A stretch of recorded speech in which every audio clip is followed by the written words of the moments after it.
Hello, everybody. Thank you for joining us today. My name is Gamaley. I'm the VP of Revenue Operations at Xtrm, and I'll be your moderator. Today, we're going to be focusing on tackling the toughest growth bottlenecks in the channel, so getting incentive funds from the vendors to partners fast without compromising controller compliance. If you guys have any questions, feel free to drop them in the chat anytime, and we'll go ahead and address those at the end of the call in our QA session.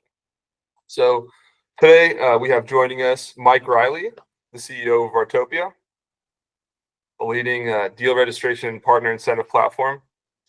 Yay, Mike! Yay. Thanks for having me, love. Super excited to be here. Yeah, thanks for joining us, Mike. And then from the Xtrm side of things, we have Bill Taibl, the CRO of Xtrm. Yay, Bill! Thanks, Lev. So just to give our conversation a little bit more context here, Mike, could you give us a quick 30-second overview of, what Vartopia does? Yeah, sure. Absolutely. So we've built a channel ecosystem. That is all the buzz and the rage in the channel now. We actually started that process 15 years ago. So we have a single platform. Think of it kind of like Roku for the channel.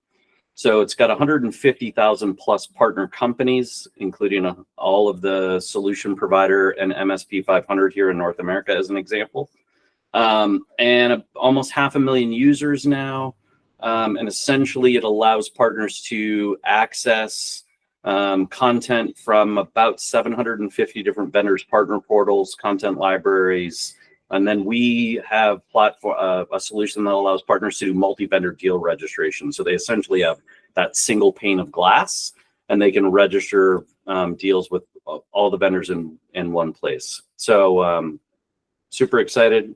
We have a great partnership with Xtrm, and we use our platform in combination with theirs to actually drive and incentivize behavior within our ecosystem.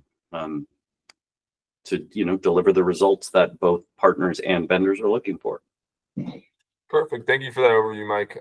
Bill, same question for you. Just segue exactly off of what Mike was saying. Seems like. Sure. Yeah, thanks, Mike. We partner with Vartopia. We love Vartopia, and basically, Xtrm is a payout as a service platform, if you will. Instead of partners waiting weeks for checks to clear or wires to get into their accounts, we've actually through our technology have a way for those partners to get paid directly into wallets. Essentially, it's instant and it's global. So as Mike said, there's 25,000 OEMs and ISVs and over 1 million MSPs and solution provider employees. We cover 140 plus currencies around the world in 200 countries. So I think to Mike's point, when we're talking about accelerating incentives, which is the topic of this conversation, it's not just theory, but we've made it happen every day and at scale together. Perfect. I couldn't think of a better overview. That gives us quite a lot of detail there. So I think, just to keep things slick and moving in the right direction, we're going to go ahead and jump straight into the conversation here. And again, the conversation is going to be focused about velocity of incentives. It's going to be our key focus today, guys. So, Mike, I have a question to start from you. From Vartopia's point of view, what does incentive payment velocity actually mean for vendors and partners in the, ecosystem of channel programs today? Yeah, so it's interesting, right? We've had a partnership now with Xtrm for, wow, I think it's like 7 years now. And we found Xtrm because we had customers that were looking to improve the way that they were delivering incentive payments to the partners, right? A lot of things that we've done over the last 15 years have really been focused on reducing friction in the process, because what we find is, the channel is complex, right? Whether you want to look at it from a vendor's perspective, right? The average vendor's got, hundreds or thousands of resellers, MSPs that they work with. If you flip the lens over, look at the other perspective, the average partner, right? Solution provider, MSP works with at least 50 vendors, all with their own tools and systems, et cetera. So a lot of the challenges that the whole industry faces aren't necessarily tech specific. A lot of it is process, right? And system specific. So, we knew, kind of psychology 101 is that if you're going to use a reward to drive behavior, you want to have the reward delivered as close to the behavior as possible, right? It's like when you have a puppy. You get your puppy, you start teaching them to sit. You say sit. When their butt hits the floor, you pop a cookie in their mouth. If you wait a week to give them the cookie, the puppy's psyched. Hey, thanks for the cookie. But they don't necessarily associate the fact that they got that cookie because they did, what you asked them to do. Now, sales reps are a little smarter than puppies, but not much, right? and that's from a salesperson myself, right? I agree, yeah. Right. So, what we've been able to do with Xtrm is really orchestrate things to reduce the friction. And most importantly and impactfully, we've been able to create a combined solution where you can literally deliver that reward within, say, 24 hours of the behavior. And that has been key. It's allowed our customers to be incredibly successful with the funds they've spent. And what another interesting thing is that it's allowed them to use lower dollar value rewards for individual behaviors because they're able to deliver the reward closer to the behavior. I feel like that's almost counterintuitive. It's crazy that people, you wouldn't consider that, but that's a very good point. If you keep it so spaced together, it seems like the traction improves dramatically. Absolutely. So very good point there, Mike. I appreciate that explanation. So Bill, I guess, to tie into the complex, infrastructure and, big ecosystem that Mike is referencing with Vartopia, where, does a wallet architecture that you were mentioning with Xtrm, really make sense, and how does it improve the process or really empower it in any way? Right. I mean, to Mike's point, the incentive needs to match the behavior, right? But if you incentivize somebody to do a behavior and you don't follow through on that incentive in a timely way, whatever timely means to that person, you essentially stop the behavior from happening again. So I'm not going to use the puppy analogy, but that's a good one. I'm going to use that in the future, Mike. But that's essentially what we're trying to solve. Actually, I shouldn't say we're trying. What we have solved. So when you think about traditional incentives, traditional payments in general, you're talking wires, you're talking checks, you're talking payroll systems, all of that stuff. It's slow, it's manual. Every step creates some sort of friction, collection of bank details, all of that stuff slows that process down. So the incentive that the rep, the salesperson, the company, whoever it is, the reseller is expecting is slowed down by however long, whether that's weeks, months, whatever many companies decide to go on a quarterly payment cycle. Well, a quarterly payment cycle from a operational standpoint makes it easier, but from a incentivizing standpoint stops the behavior because you're not paying those incentives fast enough. So with the wallet-centric model, which is what Xtrm is, we provide instant funding. So vendors would essentially fund wallets directly for those partners and those resellers with no intermediaries involved. Okay, and then the partner or the reseller then has control, and there's control in two different ways. There's control from their standpoint, where they can now decide what they want to do with the funds, and you also have control on what you want to do with the funds and how you want to allocate the funds.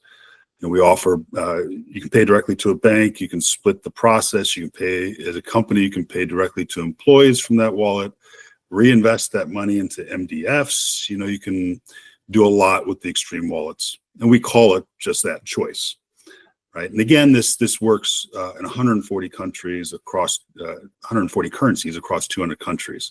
So when Mike's talking enablement, this is not a domestic only enablement. This is a program that you can run around the world. So it's not just a fast pipe, or fast delivery rail. It's actually an infrastructure that turns your incentives into near real-time assets, I'd say. That sounds like a lot of flexibility and variety for the clients. So I think everybody's happy there. That's very good points. I see a lot of people having issues with selection in the payout process. So it makes sense to have flexibility and deliverability rails. I guess, Mike, just to bounce this back to you, to keep the topic head and center. Speaking about velocity and time leaks, in the payment process, where do you see, Mike, most people are kind of running into hurdles or issues in their payment process and creating more downtime where, they could be more slick or streamlined? Yeah, I think it's a great question. So let me answer this by just telling a story from a customer of ours that has been a customer now for over 10 years. So they're a leading storage provider. They were using our platform for deal registration, et cetera. And they had decided they were going to run an incentive to offer a $250 spiff for a net new logo, right? Tied to deal reg. So partner had to find an opportunity, submit the deal registration. If it qualified for the program, I think it was, again, had to be a new customer for the vendor. The deal had to be over $50,000 and it had to close within the calendar year. Those are the criteria. So they started running the program and they were using kind of a traditional process. They had a basic website from one of the reward companies up there. And essentially the user was supposed to do the deal reg. And then once it was approved, they were supposed to fill out a form. That form was sent into channel marketing. At the end of the quarter, they would review the claim forms. They would then go do a bunch of spreadsheet Olympics and Salesforce to figure out, did the claims qualify, right, for the program? Right. And then they were mailing gift cards to the users. They figured out it was almost 110 days. I think was the average duration between when the partner actually registered the deal and it was approved until they actually got the gift card in the mail. So what did we end up doing? We implemented our solution with Xtrm. We have automated programmable rules. So now all of a sudden there was no more claim forms. There was no more spreadsheet Olympics. Deal reg came into Salesforce, qualified for the program, generates a payment record, gets debited, gets sucked into Xtrm. The wallet is debited. That was associated with the program. I think at the time they had 3 different wallets based on geos, Americas, EMEA, and APAC, right, that were funded from a channel marketing budget perspective. And that money appeared in the partner or the partner sales rep's wallet within 24 hours of that deal registration. They were able to triple the pipeline that they generated in the prior quarter. And on top of that, they were able to lower the incentive from $250 to $100. So they took the same amount of money in the next quarter and they generated 3 times as much pipeline, right, with that $50,000 budget than they had the previous quarter through the manual process. All right, so we've been able to kind of wash, rinse, and repeat that with a litany of technology vendors over the past. Bill, when you were explaining earlier the wallet architecture and stuff, one of the things that I always use to convey when we're talking to a customer about this, it's like B2B, business to business Venmo, right? Or PayPal. Yeah. It's really that easy, right? Right. If I have PayPal or Venmo and, Lever Bill send me money, it just shows up in my account and I can connect my bank account to it and sweep the money in. If I've never gotten a Venmo or a PayPal payment before, that first time I get an email, I basically fill out a couple pieces of information, validate who I am, and boom, I'm in. It's that easy, right? It literally is the easy button. Yeah, no. So I guess, you mentioned that it's really easy to bring people into the system. And you also mentioned, Mike, earlier that you guys have such a huge, collection of people that you're already working with in terms of partners and channels. So, To make it easier, what does Xtrm do to, support that existing, network that Vartopia has, or these large clients already have, Sure. This large book of business where they want to create payouts and process payments? Yeah, you know what, I said it in the intro, the network's already there. That's the accelerator. So between Vartopia and Xtrm, we've got the majority, if not all, the CRN, SP500, MSP500.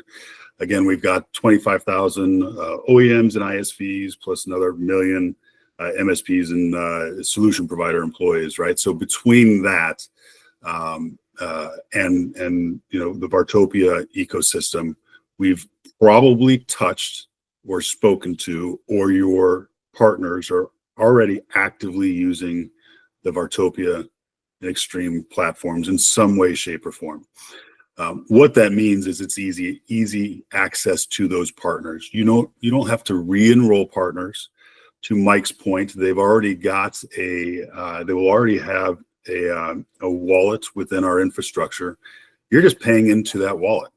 It's that simple. So you're connecting to the wallet, and you're allowing them to then decide what they want to do. They manage their banking detail. You no longer have to go back and forth with emails. You no longer have to worry about typos. You no longer have to worry about any of that. They will manage it. They being, those solution providers and the like.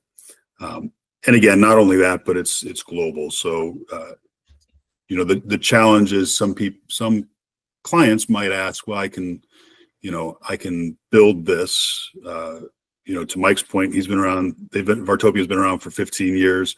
Xtrm's been around for 15, 16 years. So there's 30 years of experience between us collectively that is hard to make up for. So getting the access to understand how to send monies on a global scale, and the requirements and the due diligence and the regulatory environments around that is very, very difficult to do. So instead of building this, your own rails from scratch, you can connect to our collective, proposal here, which is a live, trusted network, and we know how to accelerate payments for you. We can give you the advice on how to do that as well. So that totally makes sense from the payouts and the Xtrm side of things, for supporting the network on the payouts and the tail end. But I just bouncing back the question to Mike, how does your network support, your clients from the Vartopia perspective? Yeah, so it was very serendipitous that we found each other, right? Our companies found each other because we're the only two entities that are in that kind of channel tech space that operate from the same data model. And what I mean specifically is like the partner account structure. So if you look at a typical PRM provider, let's if they have 10 vendors as customers, okay? So you have 10 separate PRMs. Those are 10 separate systems, 10 separate databases. If CDW as a partner were to do business with all 10 of those vendors, there's no connective tissue between any of that, right? There's 10 separate islands. Vartopia is built where we have one account per partner per country, right? CDW US, CDW UK, South Africa, so on and so forth.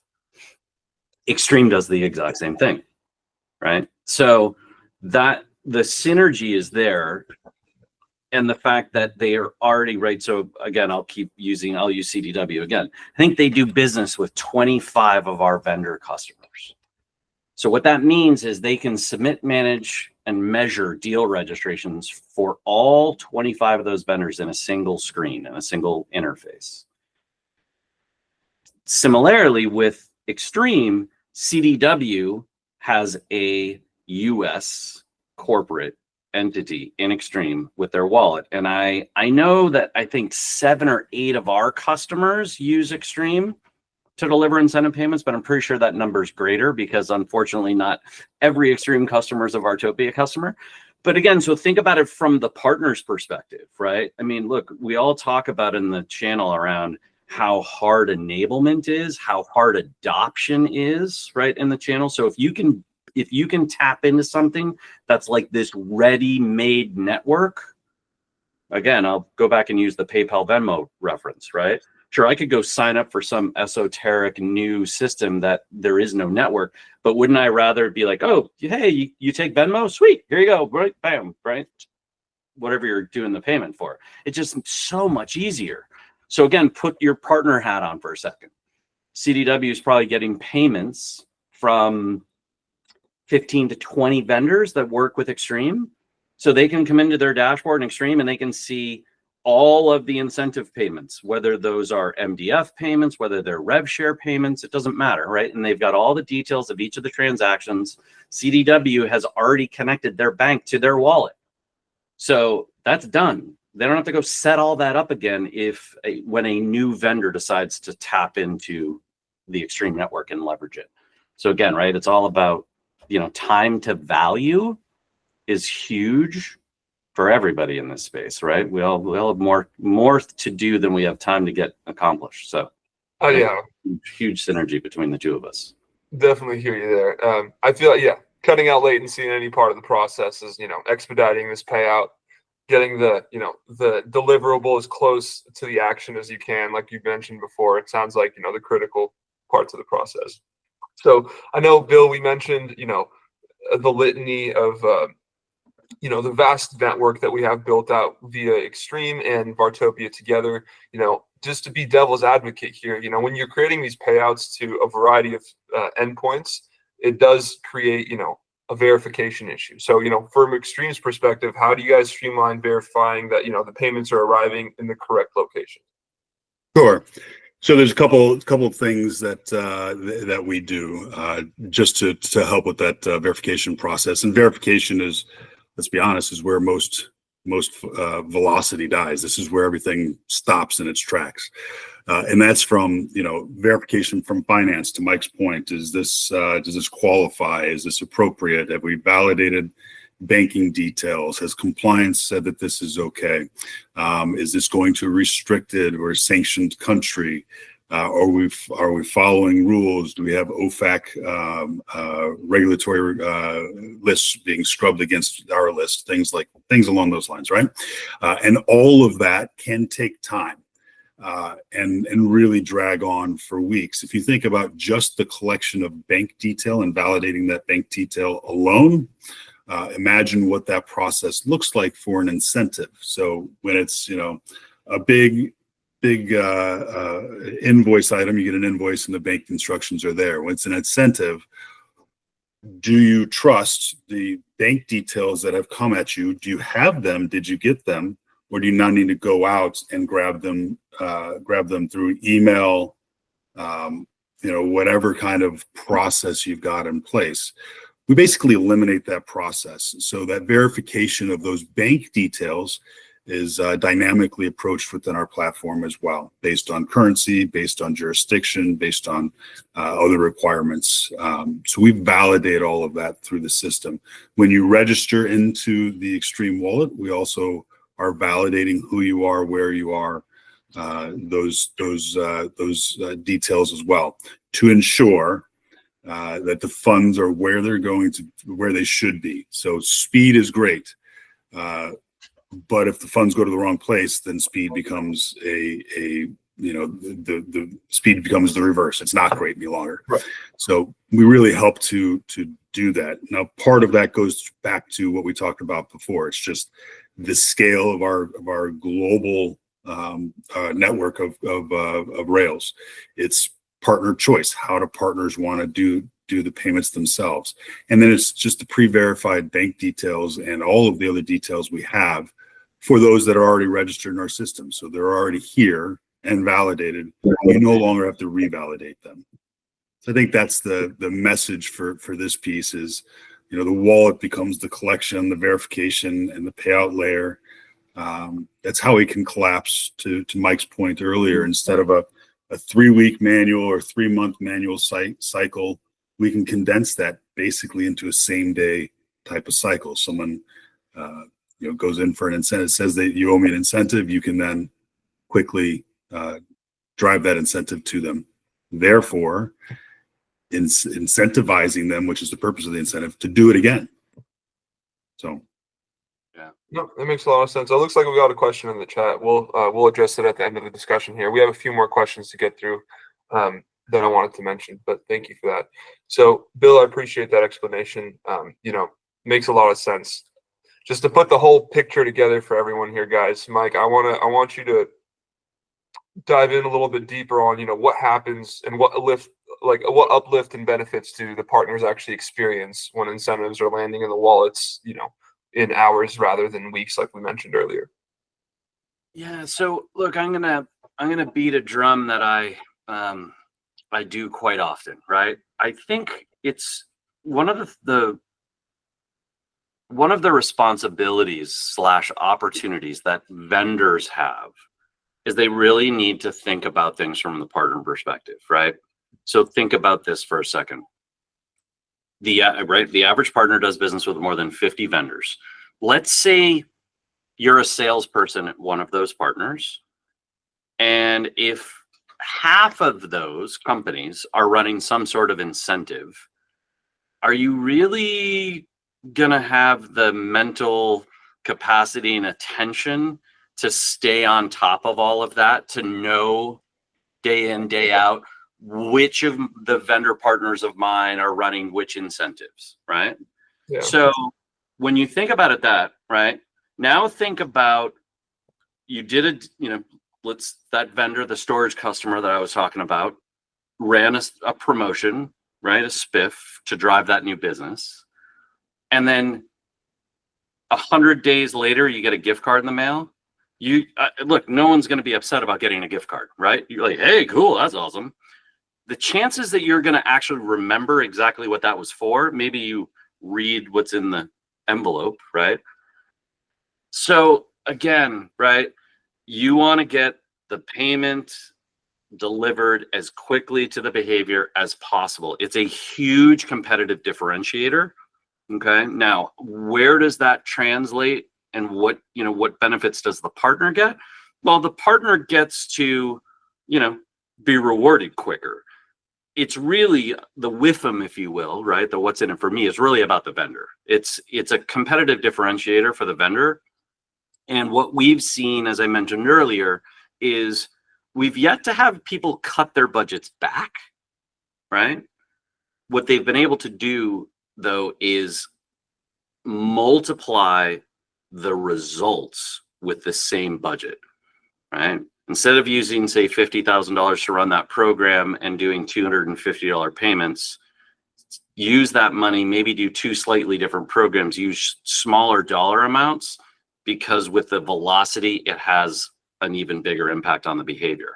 So that, to me, yes, the partner is the one that's benefiting from it, but again, it's the vendor's program. So ultimately, it's about what's good for the vendor. If you make it easy for the partner, the vendor wins. It makes a lot of sense. And I think, it kind of, glues together our whole conversation here, giving us a full picture, of the discussion. So I appreciate that. I guess last thing that, kind of came to mind, Bill, I know we talked about paying out, again, a variety of partners in a variety of places, different structures. So let's say, for example, if there's an employee at a company that we're looking to pay for spiff, how does that operate if you have the company onboarded, for example? Well, so we actually offer 3 different payout paths. Again, we have what we call flexibility or choice. From a client's perspective, they got 3 different choices. You can decide as a vendor, you want to pay that individual directly. So you send the funds to the employee's wallet. There's instant motivation for that employee to do it again. Or even that company. You can go directly to the company. So that's incentivizing the company to do it again. Same process. You, instead of instructing payment to an individual, you instruct that payment to a company. And then their finance team, as the company, the receiving company, gets to decide how they want to utilize those funds. And then there's the third choice, which is a hybrid through the company. So as a receiver of a of funds, of incentives, I can decide as a company what I would prefer to do is keep these funds. I'm going to put them in my company account, my company payroll account, and utilizing the deal reg details, I'm going to disperse however I want to disperse these through the payroll cycle, right? So you've got that opportunity. Now, sometimes companies will take some fees off of there and part of that incentive to the employee and keep the other part of that incentive. So you've got that choice as well. So I guess what I'm saying is once the funds are in that person's wallet, there's several different choices. That goes back to the whole choice. They can decide what they want to do with the funds. Keeps everybody flexible, keeps everybody aligned and compliant. Again, this is global, but as a vendor, you fund any one of those three options one time. You don't have to do this, any more than one type of fund. So funding event. So it's pretty easy from your vendor standpoint. And again, the choice from the receiver's standpoint makes it easy on them as well. That makes a lot of sense. It kind of ties up the loose ends of, the variety of payment options. So it clears things up for our discussion here. So thank you there, Bill. Yeah. Hey, let me tag something onto that, because I think this is a point we've seen this come up a lot.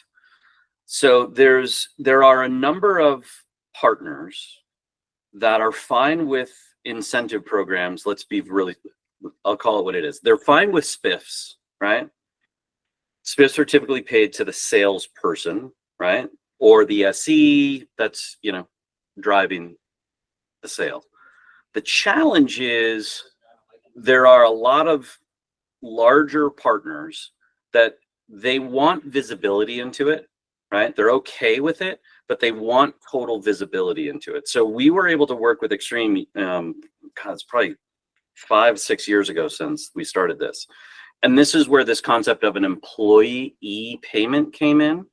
So spiffs can be identified, right, as a employee payment. So rather than let's say it's $100 spiff for that program we were talking about, instead of the money being sent directly to the salesperson, the money is sent to the partner company, but it's identified in Xtrm as an employee payment.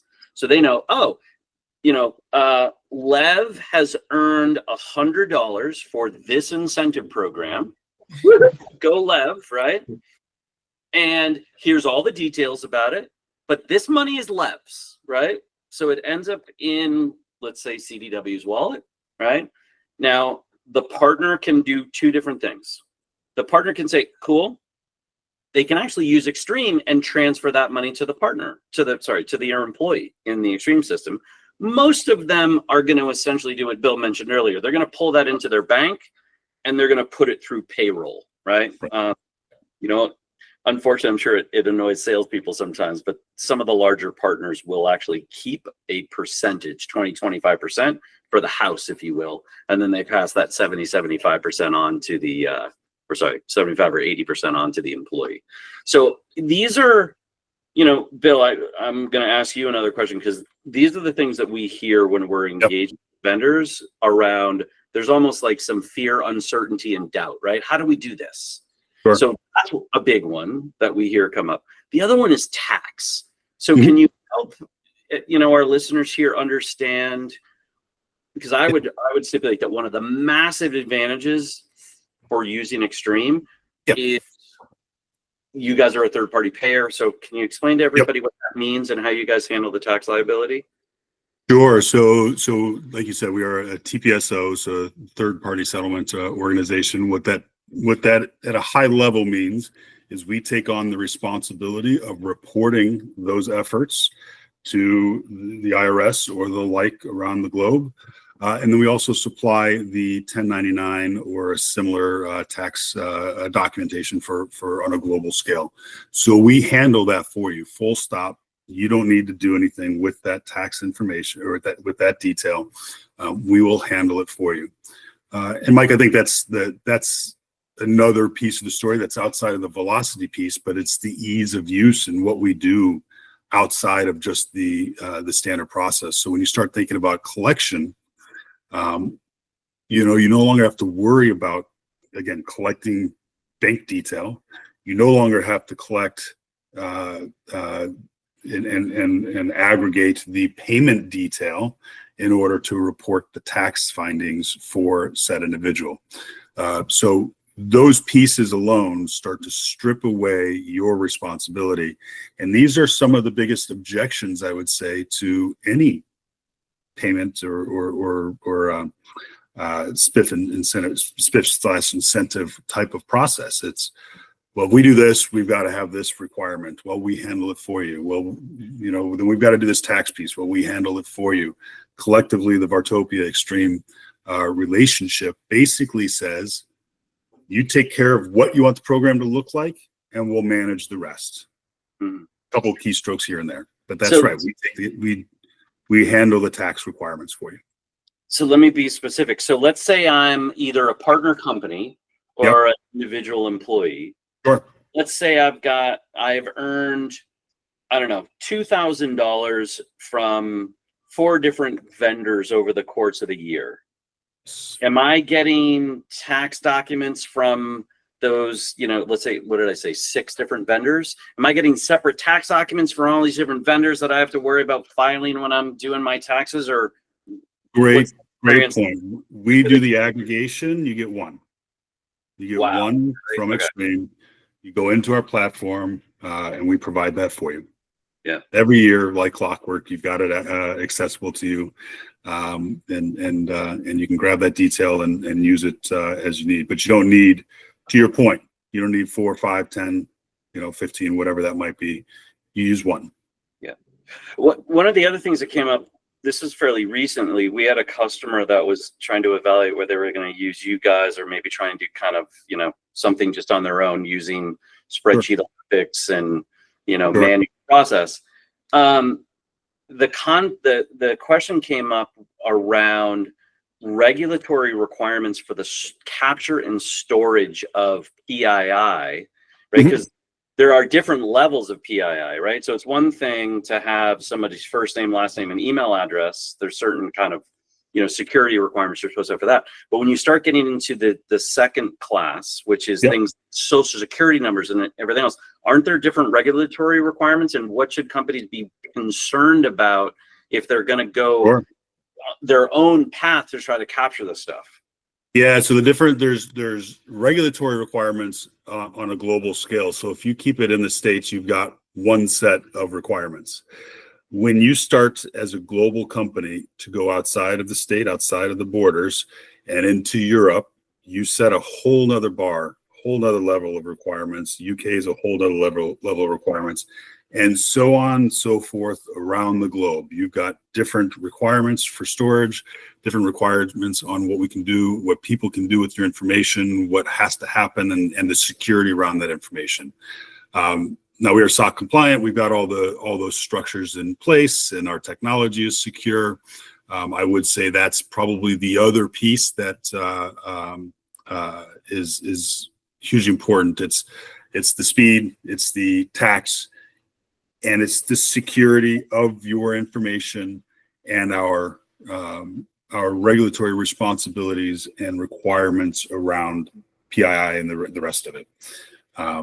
We are the most secure platform that I've seen out there for payment details, most up to date with the most up to date technology. So your detail is secure. We're the easiest to use, one of the fastest to use, if not the fastest to use for payments and the like from a global basis or a global scale. But the thing we offer more than anything is choice. So you're secure. You get the tax information and you get the choice. So just to be really specific, if a vendor decides to use you guys, all of the regulatory responsibilities for the capture and storage of PII, particularly sensitive PII like Social Security, is it true they're completely removed from that process because you guys are the ones that are actually That's right. capturing it, right? That's right. They're removed 100% from that requirement, which is the benefit, right? Around this specific topic, PII and data piece, we handle all of it. Wow, that's great. Okay, cool. Thanks. You got it. Thank you for all the additional detail there, guys. I think it gives us, and our listeners, bigger, better picture of how Xtrm keeps people coloring inside the lines, in terms of payment process and compliance. So a lot of context there. So thank you for that. I do kind of want to, close this up a little bit here, guys, and open up the discussion to our listeners and see if they have any questions here. So once again, thank you for the discussion, Bill, Mike. Very detailed and broad scope here. So we had someone ask, let me click on it. Could you give us a % estimate of how much can be saved by increasing payment velocity? This seems like it'd be a question for Mike. Yeah, so again, I think it boils down to, it depends, right? Look, when we're talking to our customers, everything under this umbrella boils down to one thing: ROI, right? Right. Why does any technology vendor have an incentive program? Whether that's a VIP rebate that's part of their partner structure. Oh, hey, Mr. Partner, if you're platinum level and you do X amount in revenue this quarter, you're going to earn a 3% back-end rebate, or whether it's transactional or deal-based types incentives or incentives for taking things like training, right? They're not just doing that and making the investment to spend that money for the heck of it. They're expecting a return, right?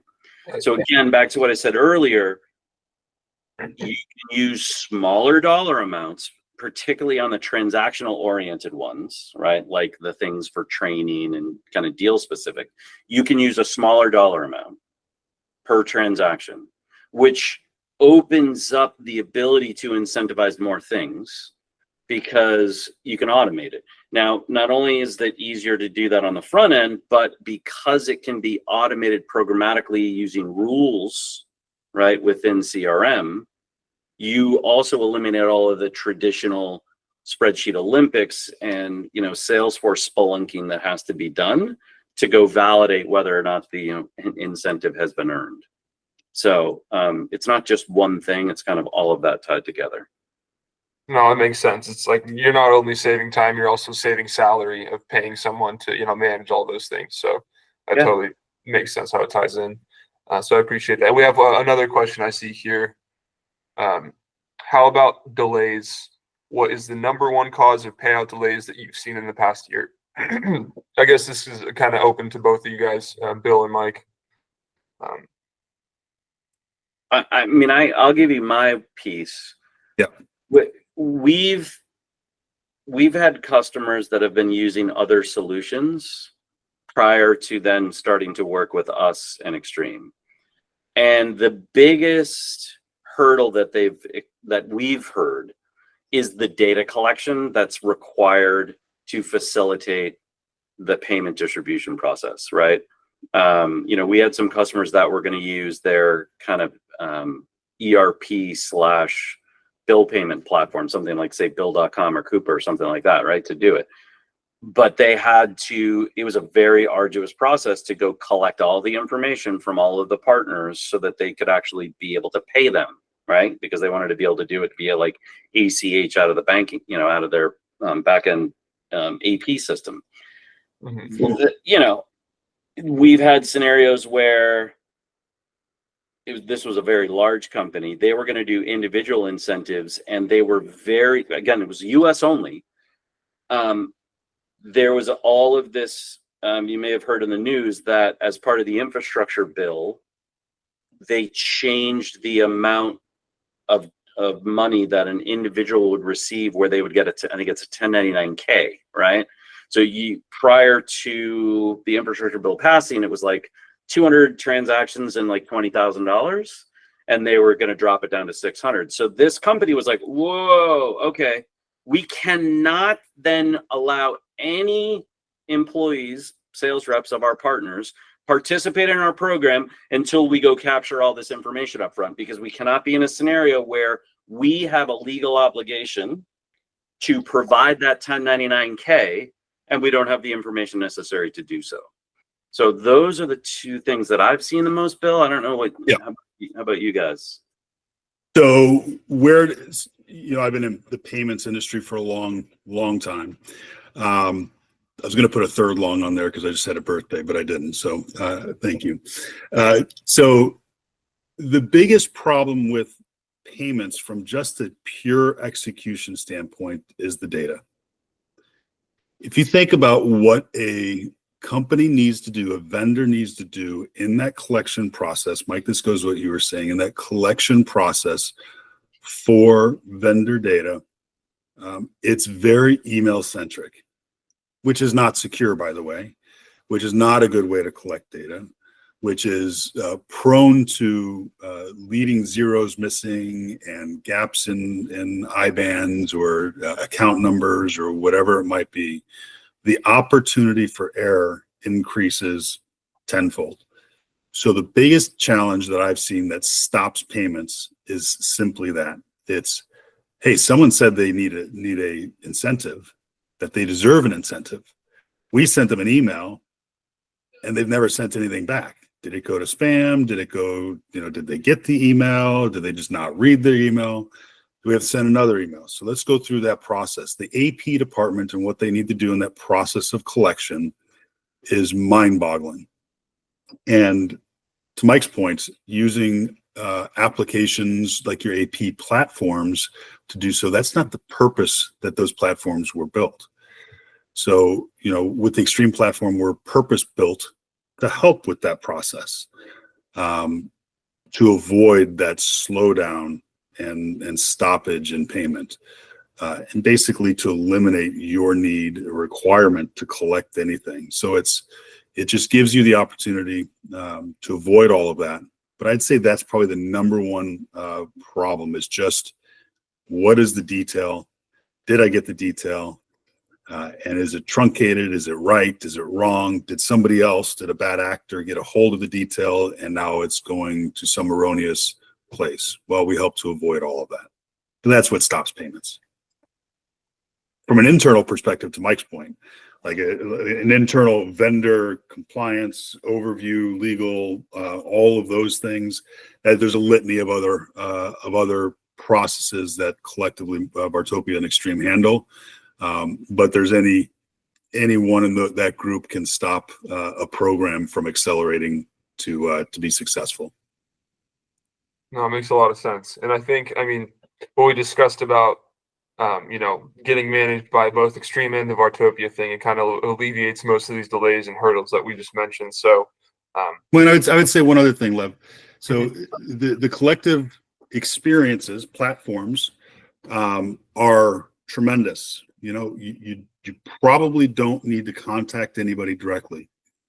If you need to contact anybody directly, you have people at both companies that will actually pick up a call, schedule a meeting with you, and talk you through whatever the challenge is. And we don't care if the challenge is for a $50 payment or a $500,000 payment. We are here to support our clients and our vendors to ensure they get everything we just spoke of through every interaction. I think Mike would reiterate that same thing. We are always available. Maybe we're too available, but that's okay. We're happy to be so.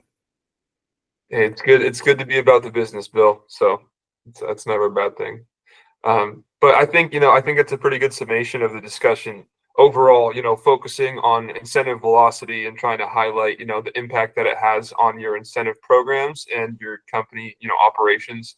And I just want to do a quick little, highlight reel. So the things I want to point out from today's discussion is, just the wallet level payouts coming from Xtrm, tied in with Vartopia's dealer registration approvals and, their robust platform, making it super easy to pay incentives out in a very quick manner anywhere worldwide. So, if you guys do have any questions about any of the solutions that we're offering today, whether it's Vartopia or Xtrm, please do not be shy to reach out. We're here to answer all those questions and make sure that you guys understand our process and what the solutions are that we provide. So as far as next steps here after this call, you guys again feel free to reach out for a demo of the platforms. We're all ears. We're going to be sending out a follow-up deck, so keep your eyes out for that and coming into your inbox with a little bit of highlights, a summary of what we discussed today, and a few more details that we'll send as collateral. In addition, we'll be sending out a white paper speaking on accelerating channel incentives and the impacts that it has on your actual programs. So once again here, guys, thank you so much, Mike, Bill, everyone joining today. And we'll leave the chat open for another minute if we have any other additional questions, but I'm not seeing any other come in. So thank you all so much, and have a fantastic rest of your day. Thank you. Thank you, Lev. Thank you, everybody. Thanks, Mike. Cheers, guys. Bye-bye. All right. Bye now.